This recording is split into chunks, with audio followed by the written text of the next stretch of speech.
You're listening to the Golightly Martial Hour on freedomtalkradio.net.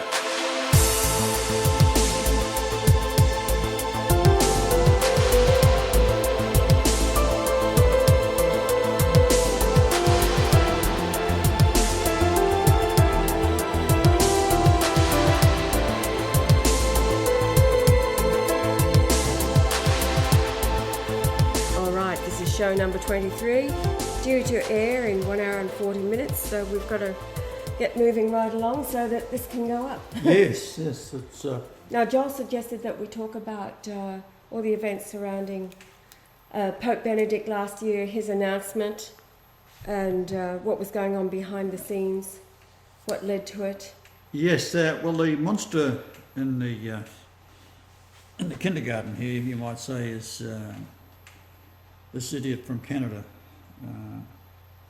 He has invented a lot of lies. He's been exposed many times by native people, and that's Kevin Arnett. Arnett. Yes. Him too. That's both of them, is it? I was in Port Alberni at the same time as Kevin Arnett, and he has a very bad reputation of using people. He sets up various websites, and then he'll make a comment on himself, giving himself support as if he's Joe Blow from some foreign country. And he gets a great deal of support. I'd say it's primarily the Antichrist that's doing this, in the sense that when you control the world, you've got to have everything covered. So he's just another shill that has been set up by the Jesuits, and the idea is to make it look like Pope Benedict is going to be the man that's behind all sorts of horrid things that he's saying he's done. For example, child molesting. Not child. No, apparently there's an eyewitness from 1987 that names Joseph Ratzinger as having sacrificed a child, ritually murdered a child, etc. I just want to say there's plenty of sites out there exposing the ITCCS. It's a complete fraud. It's all him. The ICLJ, whatever it is, the two associations. One site that you can go to is called stopkevinarnett.wordpress.com. Been archiving, there's lots of archives there that go back for years, and you can read the written reports that go back years of natives themselves who have experience with this man. The guy's a sociopath. He's completely lost the plot, it would seem. And all of the support that he is rallying is just him. Everything that you read about the ITCs, apparently, according to these ones that are exposing him, which he turns around to threaten and all kinds of things, it's all him. The court is him. It's one man. He changes his name. He has several aliases, and he is the court. Now, the litmus test for anybody walking in the truth, we've said all along for many years, even before Pope Benedict made his infamous announcement that the Christ is returned in Brian Leonard Golightly Marshall. Long before that, we have been saying to the world of the stressed out, the world that is seeking truth, part of the world that is seeking truth, and those that think that they have found it in every other rabbit hole that is out there, that the litmus test for walking in the truth is the announcing that the Christ is indeed returned in Brian Leonard Golightly Marshall. It really is that easy. You would expect it to be, wouldn't you? There is so much confusion. Clouds, if you like, clouds of confusion. So yes, he's coming in the clouds. Well, it is. It's all confusion. He's speaking truth, revealing it all, measuring his temple. It really is very simple. So, with everything else going on, all of the distraction, we have got a planetary system coming in. Since the people are so distracted This is as easy as it gets. One mind, the image of God. The white race is the Adamic race, the sons of Noah. They are the sons of God. You're not a son or a daughter of God if you're black, yellow, or any other colour. Sorry, it's the way it is. However, that does not mean that you do not get to live upon his earth in paradise. What it means is that white race was given the responsibility, the intelligence, the creative power, and they were the line in purity from Noah that was preserved to bring forth the chosen, which are the Essene from Enoch, whose grandson was Noah. Do you understand? So all of the lies out there about the Jews, the world is waking up. We don't have to go over it anymore. It's all out there. Benedict is an Essene. He is the reincarnate of the Apostle Peter. Now you only have to read some of the letters and encyclicals and all of the sermons and what he has written. Go back and do a bit of research into the history of Joseph Ratzinger, what kind of a boy he was, and then a young man in university, and then as he was maturing as a teacher during the 1960s, I think it was in Regensburg then, or a German university. And it talks about how he couldn't handle it. What couldn't he handle? He could not handle the really rather volatile, at least, vile sentiment of the students who were throwing off literally all restraint. Benedict couldn't handle it as the nature of the man that he is. He is a lamb. Okay? Now, people are making comments, and he has been ill over the years. So the darkness around his eyes, he has looked very ill. When he first started communicating with us, he resigned for the reason of his health. That was it. And because he felt he could not do it, he, at his age and in his condition of health, he could not do anything about the condition of the church that he knew to be the filth. He said the filth of the church. The filth within the church. He couldn't do it. We're talking to his office for days at a time, and he would sit up in bed waiting for my response to his emails when he got through his daily chores of saying Mass and doing the things that you've got to do in that position. He would sit down with his computer and he'd type me a letter in a series of questions or responses to previous emails that I'd sent to him. And he was very, very humble about the whole thing. And he told me that it was the filth of the church and that he was ill. He'd had a bad fall in, which I believe Mexico he was... the year before. Yeah, this was in Mexico. He broke his wrist and he was suffering aches and pains from every joint. And he asked me if I could heal him, and I said, yes, of course I can. So I did. And I gave him, he instantly healed, but I gave him a whole health resume for the office, and they all adopted it because the food is poisoned, as you know. In fact, all of Europe has got a great deal of radiation going into it, and especially since the Fukushima. And this is what I've been trying to stress to you all, is that it's in your food, it's in the air you breathe. I've even done a little upload on how to get two magnets and put them two south poles together with a bolt through these magnets you can buy on eBay from China. And so you get a positive field on the outside, or the other way around, a negative, do it two north poles together, and you'll get a south pole field, because the plutonium is what it's all about out of the MOT fuel that I was using in reactor 3 on Fukushima. It went into meltdown within a week of the initial tsunami, and that produces a very small 10% of a billionth of a metre. So it's 1 nanometre divided by 10. That's how small this plutonium is, and that's why it's so dangerous. 1 pound of it in dust form in that small micron can kill the world. So it gets into your lungs, and it's coming in as a positive charge because it's up in the clouds and it's getting a static electricity, so it becomes positive.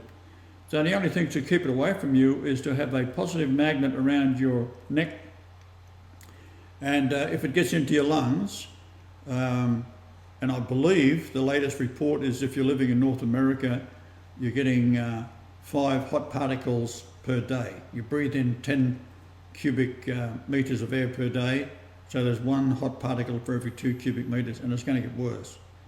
So the only way to protect yourself from that is to put a magnet around your neck, and that'll pull. If you've got it in your chest, for example, it's already in your lungs embedded, you can put a South Pole on your chest and it'll pull it out, because it's basically so tiny it'll penetrate straight through your skin. So it is an easy cure. But of course, this is going to be the best kept secret of all time, and you've got to get out there and make it go viral. Tell the people. You don't have to tell them it's me. I don't really care in that sense, because those who are mine, and it makes no difference. You're not going to join the club. You're either in or you're out, because once you've come to this earth at this time, you are reincarnated to be judged, not to be won over to my particular belief, right? So it's not a new religion, it's not a new second chance. It's the people that are with me, that are already preordained to be with me, and that's it. And that's why there's not so many. Now, unless you do it, I'm going to have to do it. Now, it's not going to be a pretty sight, because my angels are on the way. They're almost here. They're coming on the Kachina prophecy. They're on the planets that are coming back, and they talk about the Anunnaki and all this crap you go on about on the internet. Well, they are real planets that are coming in with this Nibiru planet, and rather dwarf sun. And there's 7 planets coming along, and the 2 main planets, the red and the blue Kachina, is where the angels dwell. So they are not going to be very pleasant to the people that are full of demons. They're going to be wiped off the earth. There is a prophecy that says, fear him that can kill both body and soul in hell. Well, you're in hell. This is why I've come here. I've come to hell, where all these abominations of the Yehuda, which are false Jews. You take, I was speaking to a friend of mine yesterday, and he liked Jews until he started talking to me, and I told him that the secrecy of the rabbinical area, and how they're not Jews anyhow. These people are Khazars out of the area of Russia. 800 AD is when they adopted the Judaism out of Babylon. So it's Babylon's occult secret religion that they've adopted.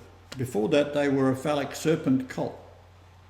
So this is why when you go look at these idiots in Jerusalem, they're bobbing back and forwards, and you've got these curls down either side. They represent serpents. So that's the serpent occult religion that they are into. So they all have to go. I wouldn't have one living next door to me if I had a gun. It's as simple as that. So you really have to take drastic action. If Obama, he's got to be taken out. You've got the Queen and the royal family over there, and the people that protect her, they've got to be taken out. They are not going to. You may as well do it, because if I've got to do it, it ain't going to be pleasant, right? Arrest if you have to, but take over the governments. March on all governments around the world, take them on, and get your army. See, the army itself, Obama is asking his higher command, would they be prepared to shoot Americans? Well, if they aren't prepared to shoot Americans under his command, he gets rid of them. So you're ending up with a hierarchy of Pentagons, etc., that are evil bastards. Right? Now, they're all skull and bones controlled, dominated. If you go back to George Bush Sr., he was head of the CIA, and skull and bones. He becomes president, skull and bones. His son becomes president. Whatever moron that is, you've got no idea. But we're all skull and bones. Kerry, skull and bones. So how is it, in my mind, I can't understand it, I can't get my head around it, how a Christian nation could elect a devil-worshipping cult to run your country. It's just got me beat. You can fix them all with a 25-cent piece of lead, right, with a bit of gunpowder behind it. It's called a bullet. Right, I cannot understand. You take a good man like Kennedy and you shoot him. And where did that come from? It come from because he wanted to go into the Israelis and who were developing nuclear weapons. He wanted to keep an eye on it because it's supposed to be for peaceful means. And what have they done? They've come up with a Sputnik virus, which is a CIA, skull and bones, and it's in all of your nuclear reactors. Now, there has been word out there that they were planning another nuclear disaster on the 22nd of June. Now, I've been doing the positions of the planets for that, and by exposing it, which I'll do in an upload shortly, it's just a short one, it shows you the position of the stars and what they all mean. And when I say stars, we're talking about not the constellations and that, we're talking about the planets, because these were regarded as stars by the people that observed them in the Magi and so forth. So, getting back to the Pope, he is an absolute saint, but surrounded by demons at all levels. And how they did it was in Pope John the 23rd. He was the first Freemason to bring in fully the change to Vatican I, and Vatican II is an abomination that lets the Jews in to control everything. So what do you got in there now? A Jesuit. Now, before the conclave, the Pope announced me. Now, he was the highest ranking official in the Catholic Church at that time, irregardless of the fact that he announced his retirement. He still was the highest ranking person, the authority of the church. That's why they have a conclave, to get someone else to take his place. Well, they hadn't taken his place by the time he was announcing me. So therefore that would have been, or should have been, the end of it. Now, had he been able to announce me while he was still Pope, it would have been a big difference. Or had Francis, after he was presented with the good news of what Pope Benedict had been doing, was talking to Christ in Australia, then that would have been his opportunity to turn around and say, okay, if he was really for the good of mankind, he'd have investigated me. But he didn't. He just, in 45 minutes, just said, nah, that's it. And actually started to make a joke about the fact that it was an Australian man that was Christ. It was 5 days later that it was confirmed. And it was confirmed by the other traitor in the story, Archbishop George Ganswain, when Father Giuseppe, who I was communicating with through Facebook instant messaging, I asked him, I said, what is Archbishop George saying about Francis and his mind? And at one point he said, I think he's just coming to terms with the fact that Christ has an Aussie, like Jesus has an Aussie accent. So that was a laughing moment. That was within about 2 or 3 days, I think, from the meeting on the 23rd of March.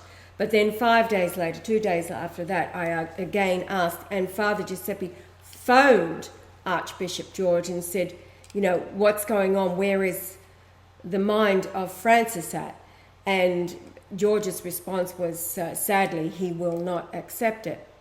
So that, and the Christ, of course, knew it all along. That's why he was saying it doesn't matter who walk out.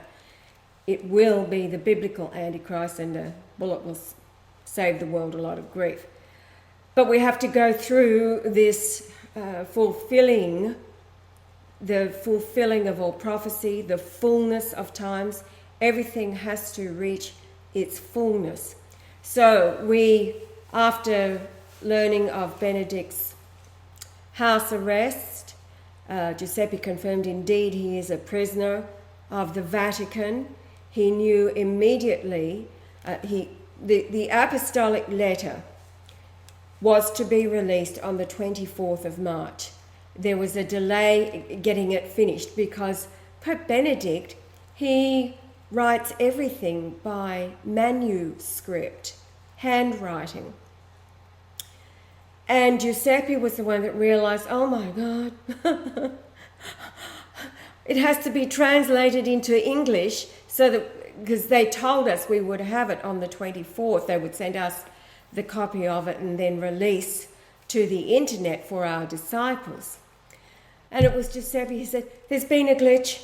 I'm going to have to translate it into English so that we can upload it for your disciples. Please forgive us. Well, he worked for literally 48 hours translating the original manuscript into the document that was released on the 26th of March. Now, what is significant about the 26th of March is that it was the laying down of the foundation to the Great Pyramid, the altar to the Lord in the midst of Egypt in the year 2888 BC. So the mathematically, yes. Everything is synchronicity, and it happens with us. We will work on things that don't get out there when we think they should. However, just to comment on that, we're looking at how we come to that date. It's Julian Day 666666.666, so 6 a.m. on that date. That's a confirmation in the stars, if you like. The actual pyramid was built before the flood, so it's 7,000 years old. So this is what that's all about.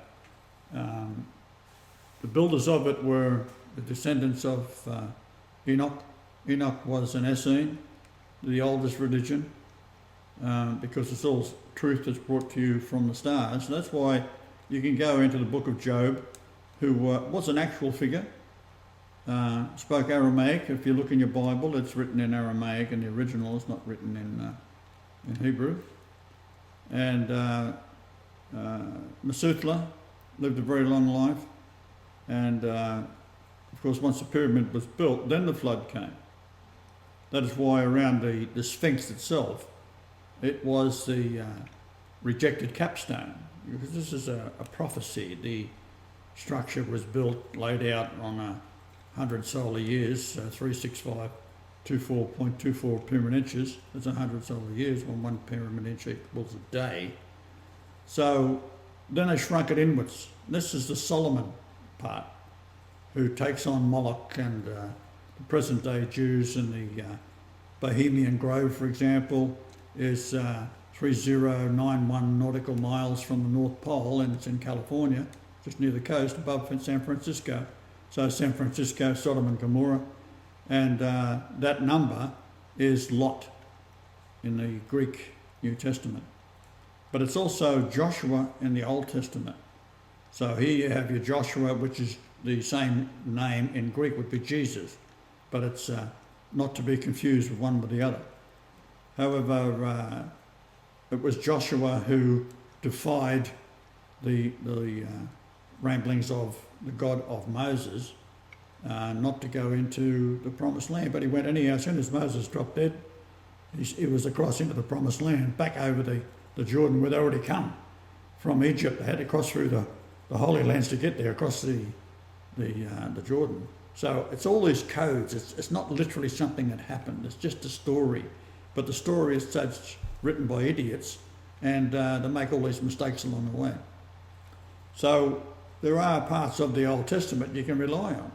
Genesis is reasonable. Job has been altered. Isaiah has been altered, but you can get enough out of it via the codes that was incorporated into the actual language when it was put together. So it's only I can sniff it out and figure out what it is to give you some idea what's going on. But the reality is that I should be able to get onto the internet anywhere, and I challenge all the people listening here, go to Wikipedia and put my name in there, Brian Leonard Golightly Marshall, as being one of the Antichrists, because there is a section in there that is people who claim to be Jesus. Right? So What is that site, Joel? Do you know? It's just Wikipedia. But is it people who claim to be Jesus under the... Okay. So you just put in there, and Wikipedia, the idea of it is that you can go in there and put your opinion on, especially if you're a scientist, you can go in there and say what you like. And if the Jews approve it, it stays up. If it don't get approved by the Yehudi, false Jews, it is taken down. So we've had now 20 minutes maximum we was on there? Wait on. Now, I just thought of something. With that site, they say over and over and over, you have to have outside references, blah, blah, blah, all the rest of it. Go and try it now with the outside reference being the apostolic letter, the link to the apostolic letter. That is the outside reference. See if it sticks then. It won't, but still, you try it. Try it, because you see, the information that the Christ brings forward is from himself, as you would expect. There's not Time magazine or anybody else affirming what he was saying. Hello. But you do have the likes, and I'm thinking about the idiot over here in Kingaroy. Well, he's been featured on the national TV, 60 Minutes or something here. In London, he did a London tour. Oh, he did a London tour, and he was interviewed all over the place. So he has those as outside. He has well, you're looking for this. Yeah. You're looking he was for asked, your how come he thinks he's Christ? He had a dream, didn't he? No, he said his mother told him. Oh, his mother told him. Wow, fair enough. When she probably said, for Christ's sake. I think, anyway, I don't know, because... oh, man, there's but anyway, out there. The revelation, of course, of the Christ is in the measuring of his temple, nowhere else. Not in It's got to be the royal line, and the true royal line is actually in a code in the King James Bible, because King James was the first true line of kings that was anointed upon the rock of the scone, which is Jacob's pillar, 28:11 in Genesis. Now, that is accurate. So this stone is to whoever possesses it and is anointed king upon it has a divine right, and that's where the divine right of kings comes from. So because his mother was beheaded by Elizabeth, then William Shakespeare, who's the pen name of Edward de Vere, he influenced the Queen, the Virgin Queen, and she was very proud of being a virgin. So there's lots of talks about she's the mother of Edward de Vere, or the mother of Francis Bacon. Had twins and all this. Oh, it's all this rubbish. She was so ugly a chimpanzee wouldn't mate with her, so don't worry about that. She was certainly a virgin. But on her deathbed, she didn't want to go to hell, so Edward de Vere convinced her to nominate the son of Mary Queen of Scots, who was the true queen. And this is how he became King of England. So while the first things he did as king was to authorise the King James Bible. But the King James Bible had to be tweaked a little bit. So he wanted to read it, and he and William Shakespeare got together and they tweaked it, and then he put in it a code. Now, being a king, he would know who the true royal line is, and the true royal line was Golightly. So he knows how to spell. So the gematria for English for Golightly is 115. So he made a code up, and the code was the word Sabbath. So Jesus said, I am the Sabbath.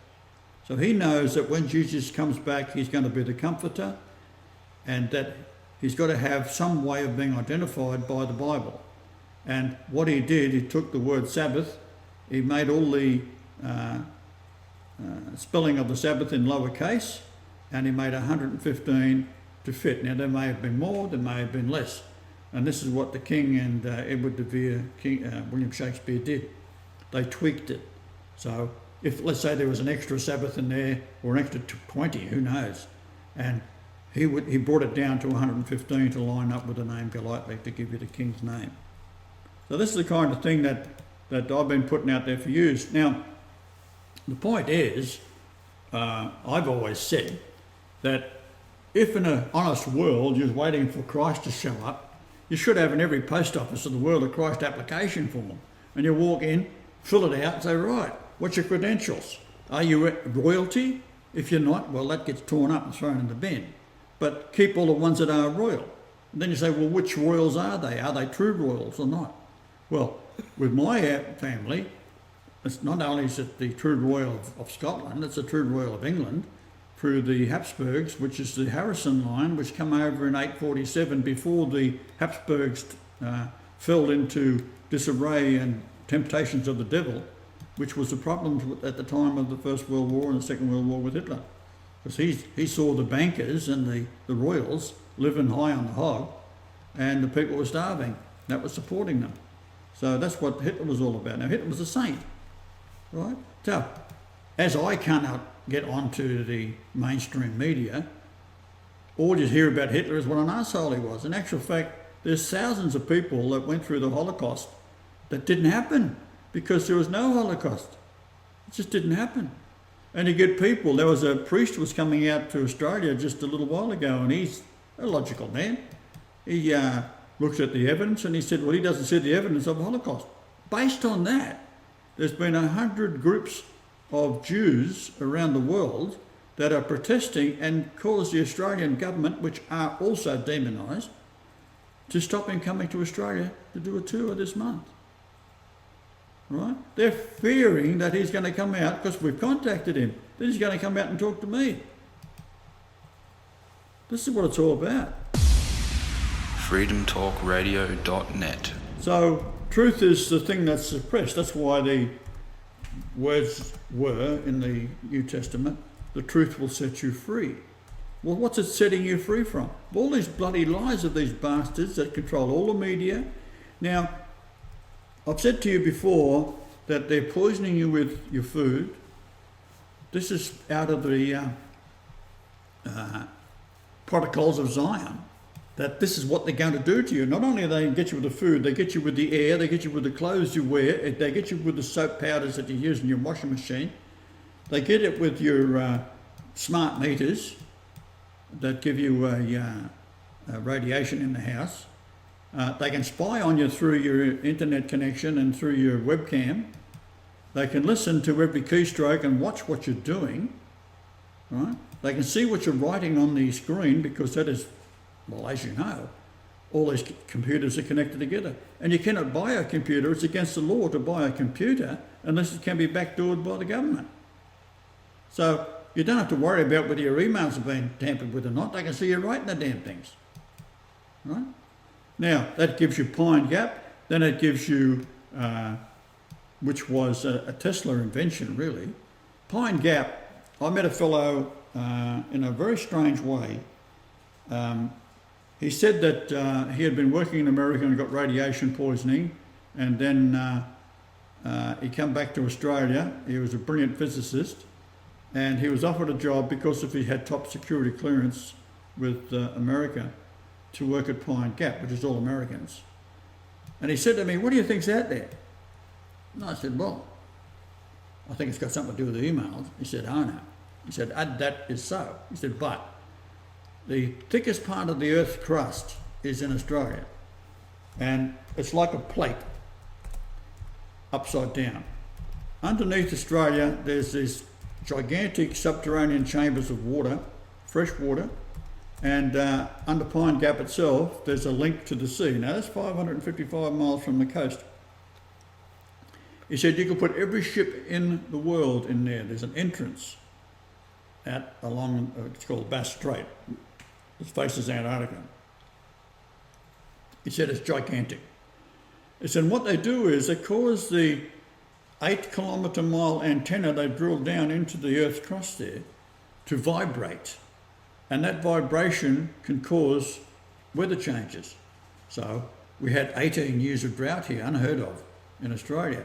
And as of this moment, the farmers, it's the biggest on record of people committing suicide are the farmers.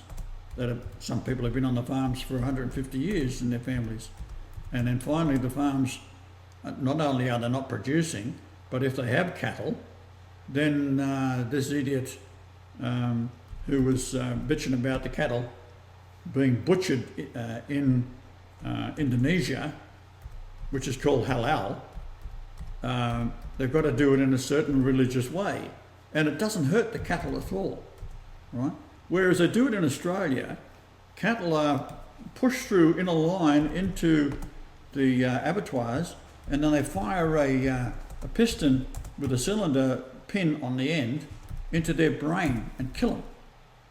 Now the cow behind it, or the beef behind it, usually males, they see it, they can smell the death, they can smell the blood, and they're in a traumatised state. Why is that good for the insanity of it? Because the laws that set these things up want you to be eating beef that has had the fear adrenaline put into it. And this is what happens. The endorphins of the brain of the animal goes into the bloodstream and they're panic stricken, and that goes into the meat, and because the meat is not bled dry, they just kill it and then they butcher it. So the beef that you're eating in McDonald's in America, for example, mainly it all comes from Australia. So you're eating this highly agitated state of beef that is getting into your bloodstream and causes you to be able to go to war. And then, God bless America, they allow pornography by the bucket loads to be distributed throughout the armed forces, and that's why these men who go into taking over places like Iraq, they start raping women, right? Because they are indoctrinated, they're infested with these demon thoughts. They're also infested with vaccinations. Now, this is your army in America. Bring them home. If you're going to do anything, killing, well, you've got a whole Senate full of people you can start with starting off with Obama. Get rid of these bastards. Now, I'm going to do it. Now, the second question you've got to ask yourself, if I can make threats to Obama, which I've been doing for years, and to all of the people like the Queen, why aren't I killed myself? You take MI6, these people are assassins, they're murderers. Look what they did to Lady Diana, right? They killed her. It was a sacrifice in the Albion Tunnel. And if you have a look at the records, it shows that this was a place where they used to sacrifice to the goddess Diana, right? Exactly where she was killed, on the 13th pillar, right? So naturally the car that they were used to kill her was an MI6 setup. The car itself had been in the shop and for a week or so, and I think that it's pretty certain that they had a detonator in the tyre, the front tyre, and as it's going past the 13th pillar at 65 miles per hour, they just detonated it with people on a motorbike as it went past. And at the same time, they had a light cannon to fire into the eyes of the driver. It's so bright that you can't see. It probably even blinds you permanently. But the crash then occurred. One of the guys that survived it, sitting in the front seat, he suddenly had a loss of memory. Well, he had a loss of memory, all right. In other words, you talk, you're dead. That's how they operate in England. Right? It's always been the same way. You step in the toes of the royalty, they'll kill you. Right? The Queen is the wealthiest woman and the most powerful woman, and signs death warrants every day of the week for the people that's being executed around the world in these 100-odd countries that she controls. So the evil of it. So I go back to this. If Christ is showing up in the mind of the masses that has been bullshitted by your religious people that's in charge of the pulpits, they're saying he's coming in the clouds, or he's coming as a spirit. We have Jehovah's Witnesses bashing on the door every bloody week. Well, they don't come anymore because we put the run on them. But they themselves believe they are Christ. Jesus ain't coming back. Well, they're right. Jesus ain't coming back. It's God that's coming back. Right? Because Jesus, the soul of Jesus was Yahweh. He's coming back with the Holy Ghost, which was the reason why my mother, Daphne, was unable to have intercourse because being a Catholic, due to the fact she spent 13 months in hospital with my sister, half-sister, that she was told directly by the doctors not to have any more kids. Why? Because they knew that when all the stars line up on January the 11th, 1944, that Christ was coming. And it had to be through the royal line of Golightly, because the King James Bible identifies it through the Sabbath numbers. So what about the Catholic Church? Well, the Catholic Church, in their evil ways, the amount of people they burned at the stake, can you imagine? All right, let's say you had me as king tomorrow. Would I burn anybody at the stake? No. Absolutely not. What would I do with the likes of Obama? I'd lock him up. As simple as that. What would I do with Prince Philip and Prince of Wales, Charles? I'd lock them up. They're insane. Right? You can't do anything about it. Maybe you can fix them. I doubt it. I think they're all demonised. But as I say, if righteousness was to rule the earth, you'd have an application form in the post office, as I said before, because you want the newspapers, hey, Christ is back. Well, I've been to every newspaper in bloody Europe and Australia, and they don't want to know. They don't even know if I'm the Antichrist or not. They don't want to know if I'm just a false moron that is like this Australian guy that did the tour of England because his mother said that she thinks he's Christ. I don't think that's a true story, but I think he's just a lunatic, right? But the world is full of them. So why not have something simple like a pope that announces it? For the first time in living history, a pope has actually said that he has met Christ. Then you go to Israel and you've got Yitzhak Kaduri. What did he say? Jesus was the Jewish Messiah. These people aren't Jews anyhow. That's the whole bloody point. There's not a true Jew in Israel. The first people to accept Jesus were true Jews of the tribe of Judah. You have to be a relative of the tribe of Judah. You just can't walk in and say, you're an Idumean, I'm going to become a Jew now, because that's what happened. The Idumeans were descended from Esau, not from Jacob, and they decided that they were going to take over the temple, which was the temple of Yahweh, and they thought it was the temple of Solomon. They're too stupid to know the difference, because it was built by the decree of Cyrus under the time of Darius when he was king, the Persian. Right? And it was the people, the Essenes returning from Babylon, who built the temple. Now, you ain't going to have any Holy Lands, you're not going to have any Europe, and you're not going to have any America. Why? Because they're killing you with your foods, number one, with your atmosphere, the chemtrails, and added to that little particles of plutonium coming out of Fukushima, which was the mot fuel in reactor number 3, which is a combination of plutonium and uranium used as fuel, which they only ever used it before that as nuclear weapons. It had been banned by treaties not to be used in especially in Japan.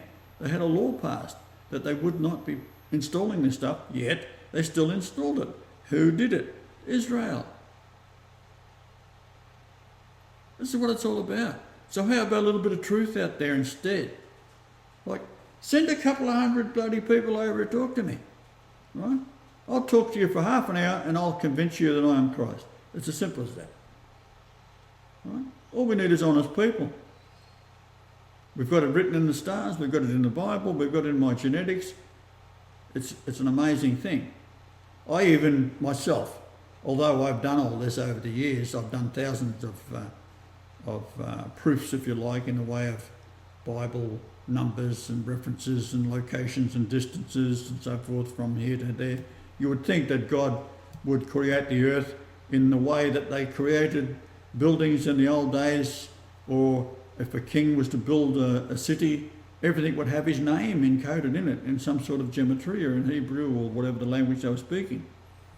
So the cubit, for example, if there was a height of a wall around the city, it would be the name of the king in cubits. Now, wouldn't you then think, where would they get this idea from? Well, the idea came from the fact that the creation itself, in the original, oldest of references from the Essenes, talks about that God made everything on the measure of the man. Right? I think that's also in Revelation. Don't get me wrong, I haven't read the Bible. Right? I'm not a religious man. I just look at it from the facts of saying, well, what is true and what isn't true? What is in the Bible? What's influencing you? Is it verifiable? So I have not read any of Paul because that's a false apostle, right? I've read very little of the Old Testament. I haven't even read the book of Isaiah, right? There's not one Bible chapter I have read all the way through. Not one. I know what I said. I don't have to see if I can get confirmation in the bloody Bible that's put together by Lucifer, do I? What's the point? The Quran, it's full of shit. Bullshit, all of it. So, what more can I say to you? Wake up. Because the angels are coming in. Now, the ones who aren't on my side has got a problem, I can assure you. It's all you adults. All the children will be all right. There'll be lots of angels. There's millions of angels coming. They'll be the foster parents to raise these children up in the proper way. Now, why is it so important? Why is there all this suffering? Blah, blah, blah. You blame me for everything. Anyhow, so I'll tell you what it's all about. It's about the millions upon millions and millions of planets out there, the many mansions in my Father's house. Well, I am the bloody Father. And they're all going to be populated, and the creation is going to occur on each of those planets in a full creation. In other words, people will wake up one morning, the whole thing will be as if it's been going on for thousands of years, when in fact they will be educated by angels to say, look, see that little star over there in the distance? That thing is not a star, it's a galaxy. Right? That's where God is, and this is his story. That's what the word his story is, history. It's all based on Christ, it's all based on God, it's all based on Jesus, it's all based on Yahweh. All the same. One thing I'm quite amazed at the moment is you are amazingly quiet. You haven't said a bloody word. Well, I've just been chatting with Catherine. Oh, good. Yes, it's marvellous. I'm glad I held your interest. Oh, babe, you do. Leave my hair alone. Oh. You know, karate chop out of that. Oh, yes, whatever he said. It says never cut their hair and never let women touch it. Yeah. So, where are we at? We've got... We're in a very, very dire straits where you're at. Totally. The world is screwed. Totally. As you know. And...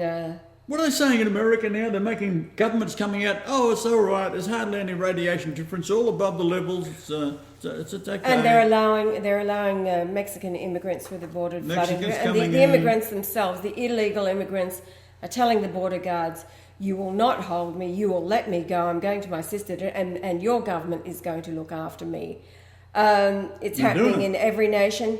Joel was telling, we had lunch yesterday with our two friends in, aside from Joel and Chuka, and a couple down in, anyway, lunch yesterday.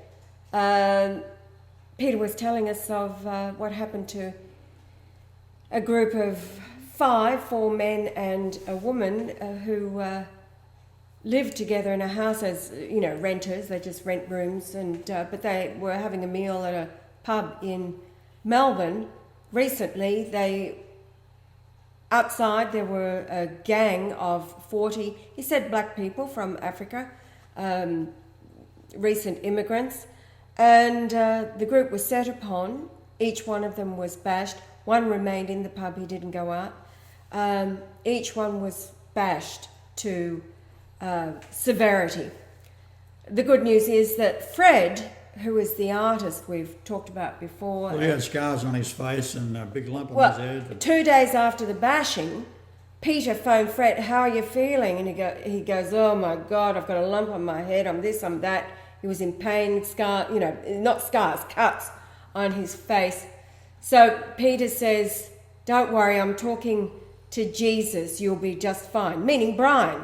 They have a conversation between them about Jesus. They're talking about Brian. Fred has phoned and... Anyway, so Peter waited... he didn't wait. He had to speak to Fred again a couple of days after this conversation. How are you going, mate? Fred says, I'm fine, the lump's gone down, the cuts have healed. He was completely restored, and he said to Peter, tell him thank you, knowing that Peter would be seeing us.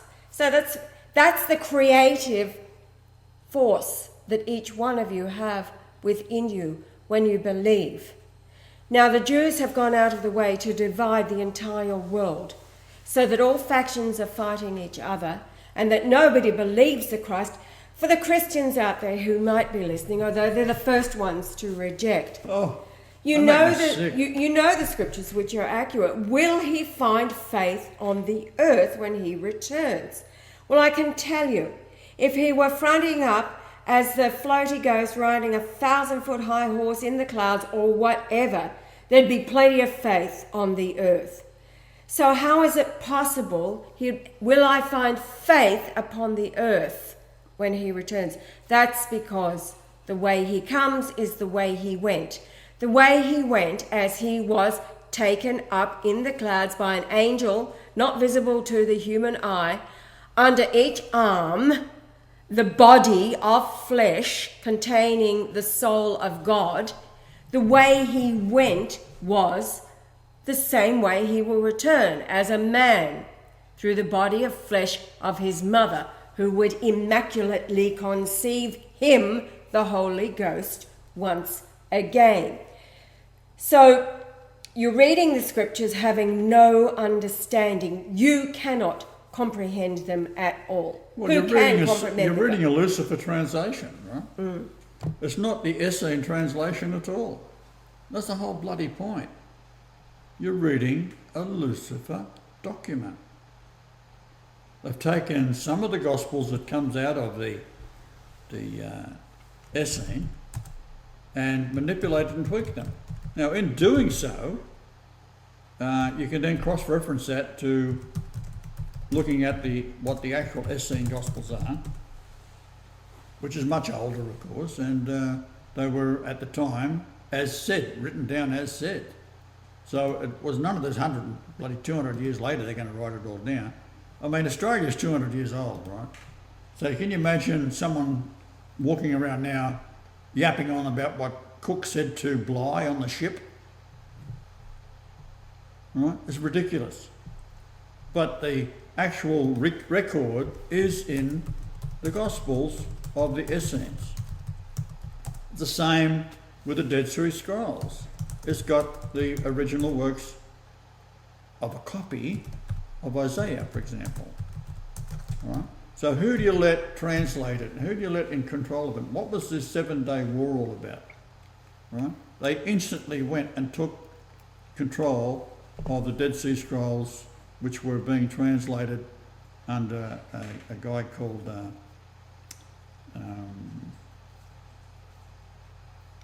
Allegro, a priest, and several other scholars. One was an American. And they immediately took them, and then they were forced, under outcry of the world, scholarly people, to hand them back to the church, which is the devil anyhow, the Catholic Church. They're not going to give you the truth either. That's why under the Vatican, you've got thousands and thousands of manuscripts that have all sorts of truth in it, yet you're not allowed to read it. In fact, if you want to go in there, you've got to get permission. They've got to ask you what you want to read first, and you go in with armed guards holding these great long spears, and there's a Swiss guard and a couple of priests if you want to go and look at anything in the Vatican's library. That's what it's all about. It's all bullshit. How are we going for time? We've got about 5 minutes. Yes, 5 minutes would be good. 4 minutes. 4 minutes. So, do you want that, Joel? It's just going to go 4 minutes to go. Do you want to leave it there? Yeah, if you finish, you might as well. All right. Okay. So, all right, that's it for today. Bye-bye. A little bit short. All good. Watch out for the 22nd of June. So sometimes when I'm in conversation with people and I talk about this whole global transformation that's happening, global change, shift in consciousness, I get the question, So where are we going? What are we trying to shift towards? What is this change all about? To me, the answer to that question, it comes as soon as you really observe the state of the world the way it is right now. When you look at the system we've created, it's kind of clear to see that we are programming ourselves to work against ourselves, against the natural state. We destroy each other at war, we destroy the nature surrounding us, we even convince ourselves that the natural state, who we naturally already are, is weak and imperfect. And we try to find everything and anything that can alter that. We do that with beauty products, with religion, we mess with the natural DNA of our food that we eat. We create identities for ourselves. And it seems like this has been implemented in our minds by the media. We're sold on the beliefs that natural is not good enough when it comes to natural cures. We trust the chemical industry and not what's already given to us by nature. We think natural is lazy. In our natural state, we would just be sitting on the couch and doing nothing with our days. We think natural is imperfect, it's ignorant, it's inappropriate.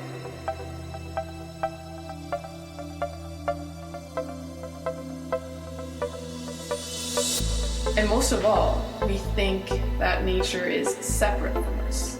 And this is really the condition that we are trying to move beyond. So this state of self-rejection, really, this kind of strive to become something else than who we naturally are, it has created a human race that is working against itself. A society that's trapped in stagnation, that forces individuals to really give up part of themselves just to conform to the system. And really this system, when you look at it, it's kind of designed to repress our true beingness, our natural flow of creativity that is very unique in each and every one of us, and it kind of standardizes it to a safe level, if you want to call it. We have an entire human race that kind of does not follow their true calling in life. We have the majority of people are just working at jobs they don't like just to survive, when they would much rather be doing something else with their time, something that appeals to them here at the heart level, something that, works out their creativity. And at what cost, really? We now have great engineers that will build weapons of war instead of working on technologies that could benefit the whole. We have artists that are very unique in their own way, but then as soon as they walk into the music industry, they're being shaped and modeled into the standard model of how the media want the youth to be influenced. So really this change is all about deprogramming ourselves to enter our natural state that we already all have within us. It's already present in every single one of us. Even the ones at the top of the hierarchy, which are the prime example of individuals who are completely have lost their touch to the natural state, to nature around them, to other human beings. It is inside of everyone. And that's why we're feeling the push now that, wow, wait a second. This world does not resonate with me. There's something off here because we are getting closer and closer to the natural state. It's kind of bursting out of ourselves to make us see the unhealthiness of our current reality. And this transformation towards a more natural state is not only happening at a global level, it is starting with us, even at the personal level. And I can completely relate to this because it seems in our lives lately, and I've spoken to a lot of people who are going through the same, a lot of personal challenges are showing up that are kind of revealing all of the mind stories, programmed belief systems, or emotional baggage that were kind of dormant in us, and now they're completely showcased to the surface. So we can let them go, let them go, let them go, let them go, let them go, let them go, let them go, let them go. So just to create a clear picture of what I'm trying to say is, first of all, current reality, all based on separation. We are separate from nature, from each other, from ourselves even. We're putting so much effort in being something else than who we naturally are. So we have that huge disconnect between nature and ourselves. When in reality, what is our true nature? It is one with everyone and everything. It is one with nature, with the animal kingdom, with ourselves. It does not create any separation between this is my true self and this is the identity that I try to portray myself as in this world to be accepted, to be loved, etc. So this is basically what we're doing here. We're moving towards an unnatural state that is very divided. to a natural state that is very whole in itself